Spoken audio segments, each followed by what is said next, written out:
Fala galera, hoje nós vamos falar sobre o que é fascismo, né? Muita gente aí que é fascista se auto-intitulando antifascista e muita gente te xingando de fascista que eu sei, mas na verdade não sabe nem escrever fascismo. Então hoje nós vamos falar aqui de fato o que é fascismo, tá?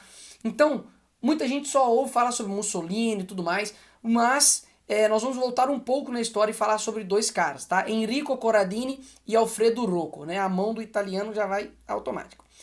E o que acontece? Eles perceberam que não adiantava mais fazer uma guerra entre proletário e burguês, porque não deu certo, e o proletário ele ficava limitado pelo seu território nacional. Ou seja, quando um proletário da Inglaterra ia para a Itália, ele não se tornava um proletário italiano, ele se tornava um desempregado, né?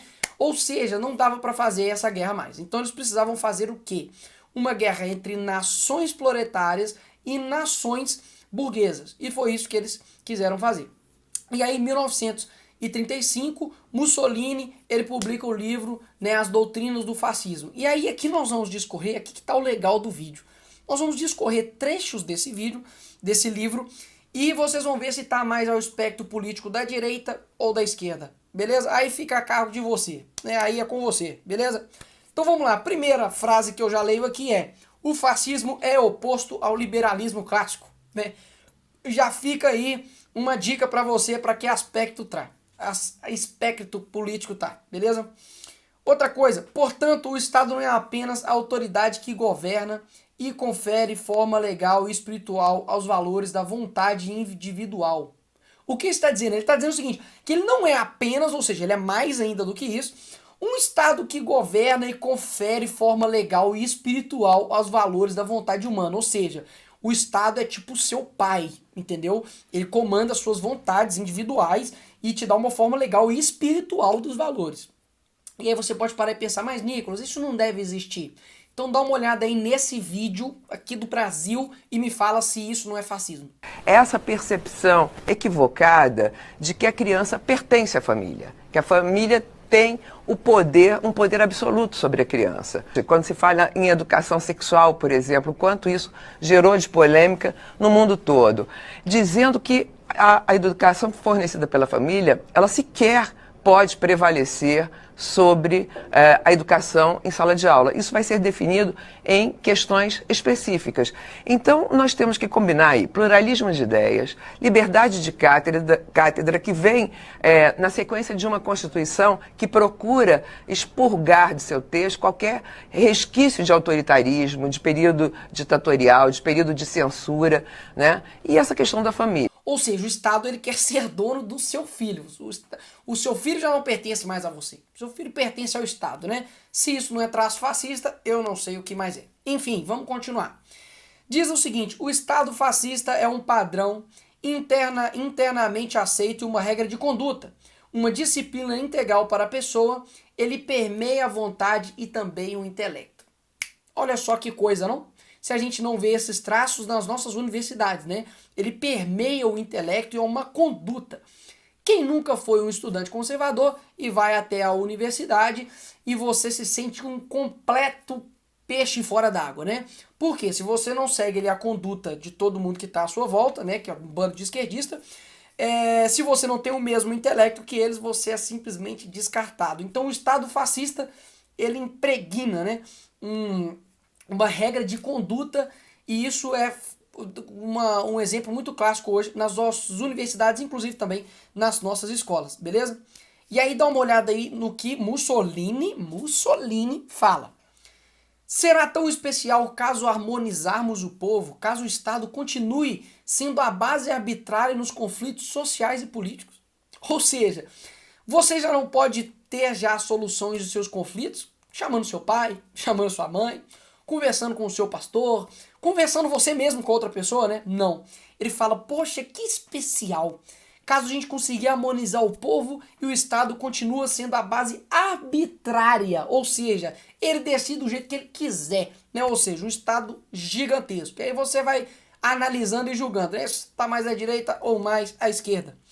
E aí ele chega e fala o seguinte, para resumir, ele fala, em resumo, O fascismo não é apenas um provedor de leis e um fundador de instituições, né? Não é simplesmente um Estado ali, uma teoria.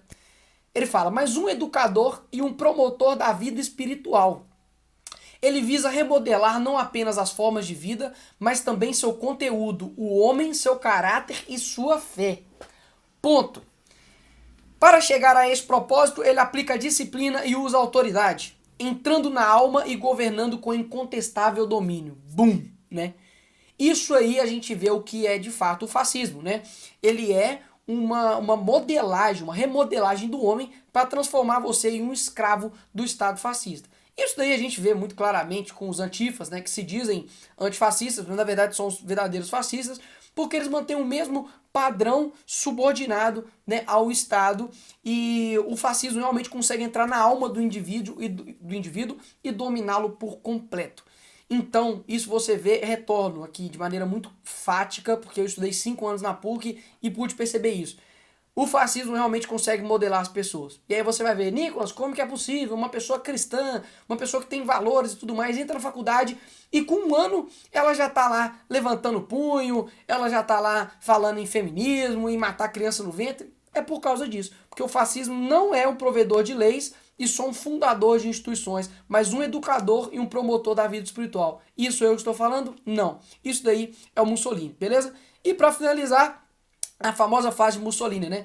Tudo dentro do Estado, nada contra o Estado e nada fora do Estado. Ou seja, a gente vê aí 2 características muito clássicas dentro do fascismo, que é ele é altamente centralizador e estatista, né? Um Estado grande em que todas as classes, está debaixo dela. E aí você vai falar, mas o que isso tem a ver com a esquerda? O próprio Stalin, né, copiou, tipo assim, de cabo a rabo, o fascismo com um terceiro mundismo dele, né, que se resumia basicamente em fazer com que haveria uma guerra entre uma nação proletariada e uma nação burguesa. Te lembra algo? Pois é. Uma coisa que você pode chegar e perguntar para alguém, falar, poxa, mas o fascismo não é de direita? Aí você vai perguntar para essa pessoa, né? Se o fascismo é de direita, me mostre um regime fascista que não seja centralizador e estatizante. Ou seja, não existe. Ou seja, o fascismo, de fato, ele está muito mais para o espectro político da esquerda do que da direita, beleza? E aí você pode me perguntar, Nicolas, mas qual que é a diferença entre fascismo e socialismo? Basicamente, na teoria, é tudo a mesma coisa. Mas eu vou fazer uma diferença aqui, que é o seguinte, o socialismo, ele é o socialismo, digamos assim, ele é mais eufemista. Ele é mais tipo assim, não, vamos tomar a mente das pessoas, vamos realmente fazer guerra e deixar todo mundo abaixo do Estado, mas vamos tomar isso com mais cautela, vamos botando um melzinho ali e tal, e negando a sua verdadeira face. Já o fascismo não, já o fascismo já chegou, olha, é pau mesmo, vamos quebrar pra cima, vamos tomar na base da violência, o Estado é soberano e quem não quiser vai tomar bala. Então, um é réu confesso e o outro já é mais hipócrita. Então essa é a única diferença entre o socialismo e fascismo que eu vejo, beleza? E aí você pode pensar e falar, mas por que os outros então ficam chamando a gente de fascista? É porque é o seguinte, tudo aquilo que o comunista ele não gosta, ele chama de fascista. Então, por isso que você, estudante conservador que está vendo esse vídeo, chega na faculdade, você vai ser chamado de fascista. E aí olha só como tem tipo uma inversão de valores bizarra. Que, por anos, as nossas universidades foram tomadas pela esquerda, né? Você chega lá, você estuda Simone de Beauvoir, Marlene Chauí, Marx, Engels e o cacete A4, e nunca ouviu falar sobre Friedrich Hayek, Mises, não ouviu falar sobre C.S. Lewis, sobre Russell Kirk, Roger Scruton. Não, na verdade é só a esquerda que interessa.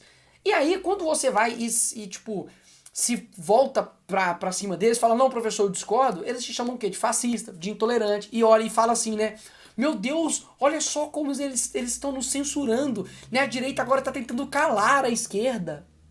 Poxa, tá de sacanagem, né? Os caras estão com o poder de tudo, universidade, mídia, literatura, televisão, Netflix, a parada toda, e os caras ainda se dão de vítima. Então, eu vejo que o fascismo, como eu te mostrei aqui, não é simplesmente tipo uma ideologia política, né? Ela acho que é uma cultura e até mesmo uma forma de mudar a mente das pessoas. Isso não sou eu que estou falando, mas inclusive o próprio Mussolini, beleza? E para finalizar, o Mussolini criou um termo, liberdade, né, que tem uma acepção particular dele, né, que diz o seguinte, que a única liberdade possível e realizadora se daria por meio da submissão plena ao poder do Estado. Ou seja, os traços do fascismo você vê bastante no PT, bastante nas salas, né, nas aulas aí de filosofia, história, sociologia, em que se você, aluno, não concorda com a submissão ali do professor, que é quase um Estado dentro da sala de aula, né, soberano, né, famoso Leviatã ali na sala, você simplesmente não atinge essa liberdade plena, né, você se torna realmente um escravo, beleza? Então assim, isso aí foi o vídeo de hoje sobre o que de fato é o fascismo. Vou deixar aqui esse livro aqui para você ler, né, As Doutrinas do Fascismo, do próprio Benito Mussolini. Pesquise também sobre Enrico Corradini e Alfredo Rocco, para você não sair chamando o povo aí de fascista e fazendo papel de bobo, beleza? E se você aí não é inscrito ainda no canal, se inscreve, ativa aí esse sininho aí, porque isso é importante, senão o YouTube, poxa, corta a nossa visualização, e compartilha o vídeo. Se você também curtiu e já foi chamado de fascista, deixa aí o seu depoimento abaixo nos comentários.